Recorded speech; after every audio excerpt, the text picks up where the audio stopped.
المغرب يبني أكبر وأطول جسر في الصحراء المغربية.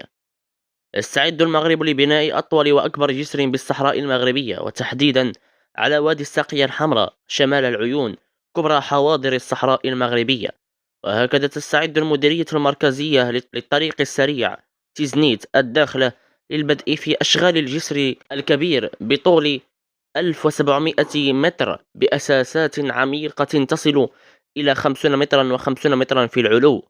وتعد هذه المنشآت الأضخم في المغرب، ومن شأنها أن تساهم بشكل كبير في تخفيف وتنظيم حركية السير والتقليل من الضغط على شوارع المدينة وأزقتها، باعتبار أنه سيربط بشكل مباشر جانبها الشمالي بجنوبها دون المرور من قلب العيون.